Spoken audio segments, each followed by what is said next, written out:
was our vision, what was our mission, and what were our core values. Those were the three things that we just hammered into everybody that we talked to, because we wanted everybody to not only know what those words were, but understand what they actually meant. And sitting across a table and saying, hey, explain to me the vision and mission of the church. What is it? And how would you define that? Because we're new and in a church plant, the thing that drives people to be interested in it is your vision.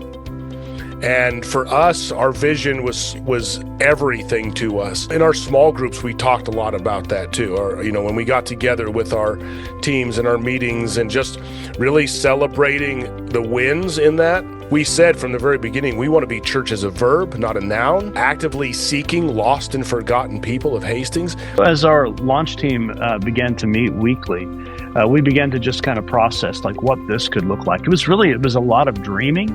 It was inviting them into the process. I kind of feel like I've always led as a team leader, as a guy who wants to move the whole group forward. So inviting them into the conversation, sharing with them some of the nuggets that I'd gained through coaching and other training was an important piece for me. We spent a lot of time developing our 30-second story of I have 30 seconds to talk to you. I'm going to tell you about who I was before Christ, when I met Christ, and what I am after Christ. And we talked about sharing the gospel message. What does that mean?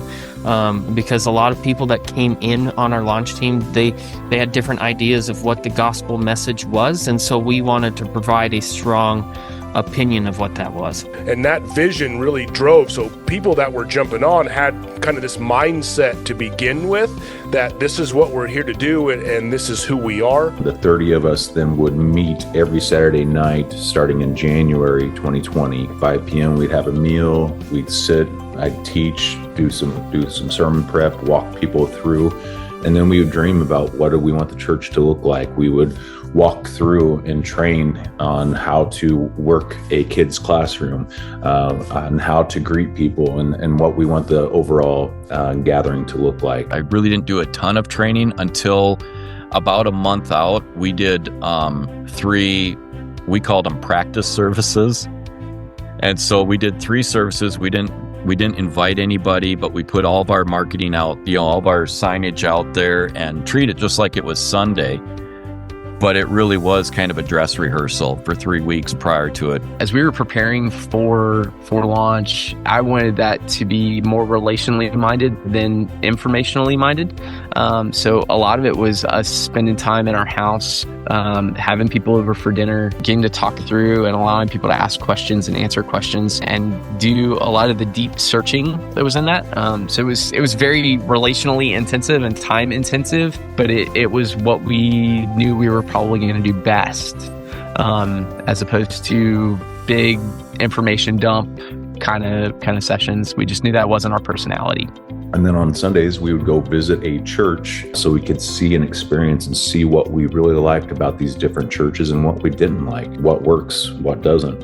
How do I feel walking into a new place? It's so weird to walk into a new place, and we have to make sure we always keep that at the forefront of helping people feel comfortable as they're coming in.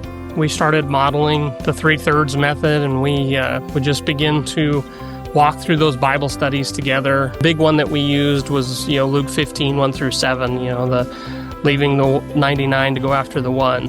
And we would just talk a lot about, that's why we're here. That's why we exist as a church. And so trained people to be mindful of the people that were already in their lives. It was kind of a barrier because people were intimidated even by the idea of inviting people they knew to church. And so that took a little while to build kind of momentum, but we just kind of kept reinforcing that we're going to build with one, that each person matters, and that we're just going to start there.